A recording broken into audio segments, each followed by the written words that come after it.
Buenos días, bienvenidos a su programa. El día de hoy vamos a tratar un tema de suma importancia, algo que hacemos todos los días, desde el nacimiento hasta antes de morir. Y sin embargo, ni siquiera sabemos que existe o la información que tenemos no le prestamos atención. Me refiero a la kinésica, o sea, al estudio del lenguaje corporal. El lenguaje corporal es una serie de movimientos de nuestra cara, de nuestro cuerpo, que pueden traducir nuestra personalidad. Y no solamente eso, pueden decirnos cuál es nuestra situación emocional actual e incluso en el pasado. Para poder comprender este tema, tenemos que entender que las emociones y los sentimientos no se pueden expresar de otra manera más que a nivel de una estructura que se llama cerebro emocional o cerebro reptiliano. Por lo tanto, tenemos que volver a recordar algunos temas rápidamente de cómo ha sido nuestra evolución. En esta gráfica recordamos cómo fue la evolución progresiva desde el neandertal hasta el Homo erectus y posteriormente el Homo sapiens. Pues bien, ¿qué pasaría si descubriéramos que más del 95%, algunas encuestas entre 90 y 95% de nuestro lenguaje no es verbal, sino es corporal? ¿Qué quiere decir esto? Que esa característica que nos distingue de muchos seres, que es la comunicación, y que le hemos traducido prácticamente a la comunicación verbal, no existe. Nuestra comunicación más importante es la comunicación a través del lenguaje corporal, y esa solamente representa del 90 al 95% de nuestra comunicación total. Desde el nacimiento, como lo dije, hasta antes de morir. Bien, esto se debe a que nuestro origen obviamente va de acuerdo con nuestra evolución del sistema nervioso central. El primero en aparecer fue el cerebro reptiliano, después fue el cerebro de las emociones y el más moderno con el que contamos es la corteza cerebral. El cerebro nuevo o corteza cerebral nos permite crear, nos permite idear, nos permite fantasear, pero el centro de nuestras emociones es mucho más antiguo. Y el centro de nuestras reacciones vitales, el cerebro reptiliano, es el más primitivo de todos estos. Por lo tanto, nuestro consciente puede mentir, pero no nuestro cerebro reptiliano ni nuestro cerebro emocional. Hay desde el nacimiento comunicación, pero recordemos, cuando vimos los capítulos de herencia, de genética, que ya existen una serie de características, que ya viene una memoria celular en cada ser humano que nace en este planeta. Por lo tanto, ya nacemos con una capacidad de este tipo de conceptos de comunicación corporal. Lógico que durante el embarazo, como ven en esta gráfica, existe una nueva comunicación, una comunicación materno-fetal. Es decir, se ha demostrado que el niño dentro del útero recibe información sobre todo de la madre. Muy bien, conociendo esto, pues al nacimiento, lógicamente, los niños son los reyes del lenguaje corporal, porque ellos no tienen poder de comunicación. Somos nosotros los que vamos a enseñarles a comunicarse verbalmente, pero ellos en realidad se comunican muy fácilmente con nosotros por medio de su lenguaje corporal. Y este lenguaje corporal va a existir hasta que el niño asuma la capacidad de comunicación verbal. Bien, pues ahora yo les diría una cosa. Hay una pregunta que nace aquí. Por siglos se ha hecho el ser humano una pregunta. ¿Quiénes somos realmente? Tratar de conocernos es bastante difícil, porque si pintamos un iceberg La punta del iceberg, que es la disque personalidad que mostramos al mundo, solamente es del 5% o menor. La mayor parte está en el subconsciente y en el cerebro reptiliano. Así que a una pregunta de que si alguna persona sabe, es experta, te conoce cómo es tu conducta corporal, pues en realidad te conoce mejor que tú mismo. Cada ser humano tiene un comportamiento corporal diferente. Por eso cuando estudiamos a una persona con la intención de ayudarle a que quite algunas situaciones que no le conviene expresar del lenguaje corporal, primero tenemos que estudiar a esa persona, cuál es su comportamiento corporal en cada una de las situaciones más comunes de su vida, para poderle ayudar a modificar, de tal manera que lo que él diga sea acorde con su comportamiento corporal.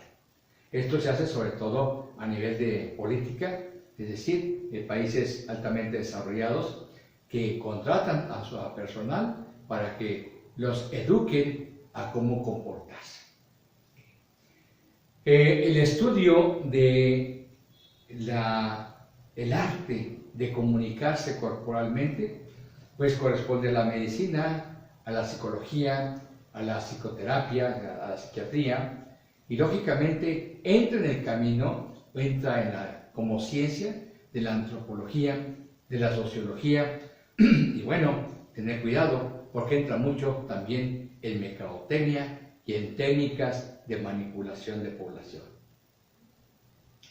Bien, la actitud de nuestro cuerpo, el simple hecho de nuestra forma de caminar, nuestra forma de hablar, nuestra forma de mover nuestros ojos, nuestras gesticulaciones, el movimiento de nuestras manos, nos permite conocer la verdadera intención, la verdadera personalidad de un individuo. Por eso es de suma importancia este tipo de actividad. Imaginen ustedes, por ejemplo, la actitud de un político que al estar dando una plática, pues empuña la mano. El empuñar la mano en esta forma es un poder, implica una fuerza. Se cree con poder, se cree con fuerza. Y si esa mano la localiza o la pone frente o golpeando el escritorio, lógicamente es una prepotencia, ¿verdad? La forma de utilizar sus manos, de señalar empuñando la mano, no está pidiendo, está ordenando. En cambio, si ustedes ven que una persona les habla con las manos abiertas, sobre todo mostrando las palmas de las manos, eso es flexibilidad, eso es tolerancia, eso es un aprendizaje, es una persona que nos está hablando con sinceridad. Como ven ustedes, pues lógicamente hay personas que se dedican exclusivamente a leer el lenguaje de los políticos. Imagínense ustedes todas las verdades que surgen. Recuerdo ahorita, como un ejemplo, alguna historia por ahí de Richard Nixon. Y Richard Nixon, cuando se vio involucrado en un caso de enriquecimiento ilícito, pues lógicamente se atrevió a dar una conferencia de prensa. Y dio una conferencia de prensa donde lógicamente justificó que no había nunca tomado dinero alguno. Pero ¿qué pasa cuando se lee su lenguaje corporal? Pues realmente su lenguaje corporal pues mostraba todo lo contrario. Mostraba que este hombre estaba avergonzado, estaba arrepentido, se sentía temeroso y en realidad había cometido un ilícito. Vean ustedes la magnitud, la importancia que tiene el estudio del lenguaje corporal. Todos ustedes han pasado quizás dentro de su casa, con la familia, cuando ven que uno de sus hijos trae una cara de, llamamos, pingo, que uno les dice, ¿qué hiciste? ¿O qué vas a hacer? ¿Por qué? Porque ya conocemos una serie de gesticulaciones en ese niño que indican que algo acaba de hacer. Quizás una broma, quizás alguna de lo que llamamos alguna travesura. Es muy importante en nuestras relaciones interpersonales porque sabemos si estamos platicando con una persona en realidad que le importamos o en realidad a esa persona no les importa o no le importa pues nuestro comportamiento, nuestros pensamientos o nuestras emociones. En sí es un campo tremendo que ustedes no se pueden ni siquiera imaginar. Pero por ejemplo, esta práctica del lenguaje corporal en el consultorio médico es de mucha ayuda para la atención correcta de los pacientes, en áreas hospitalarias, en áreas de consulta externa. También lo es en cosas tan pues complejas como son las técnicas de seducción, como son las técnicas de erotismo. Entonces, si ustedes se fijan, el lenguaje corporal abarca prácticamente todas las etapas de nuestra vida. Bien, a mí me gustaría que ustedes hicieran una reflexión sobre este tema y que vieran la importancia que tiene el conocer estos conceptos sobre el lenguaje corporal. Y por qué no irlos aplicando en su vida diaria. Esto nos permitiría conocer a las personas cuando platican con nosotros y son honestas, cuando nos mandan un mensaje y ese mensaje es correcto, es responsable, o si solamente se trata de gente que está fingiendo, que nos está contando, diciendo lo que queremos escuchar. Es muy importante que haya congruencia en el pensamiento, en la palabra y en la acción. Esto es lo que siempre hemos abogado, que haya una congruencia en el actuar de la persona. Y cuando ustedes no son congruentes en lo que dicen con lo que su cuerpo expresa, pues lógicamente personas con capacidad de leer el lenguaje corporal, pues van a formarse un verdadero juicio de quiénes somos y cómo estamos actuando. Pues yo espero que este tema, aun cuando es bastante amplio, sea de su utilidad y de su agrado, y sobre todo que lo compartan, ¿verdad? Y pues dejemos de hacer tantas cosas ilógicas, ¿verdad? Como ver a papá que llega abriendo la puerta de la casa y le preguntamos, ¿ya llegaste? O que vemos que papá va saliendo de la casa y le decimos, ¿ya te vas? Hay muchas incongruencias. Yo creo que el lenguaje corporal es un entendimiento de nosotros mismos, es un autoconocimiento de que tenemos mucho que aprender de nuestro cerebro y de que nuestro cerebro nuevo o neocorteza, pues sí, es uno de los privilegios más grandes que Dios nos ha dado, pero aún quedan muchas emociones, quedan muchos sentimientos que no logra controlar ese cerebro nuevo. Y esas emociones, esos sentimientos son parte de los cerebros primitivos. Pues nuevamente gracias y ojalá sea de su agrado.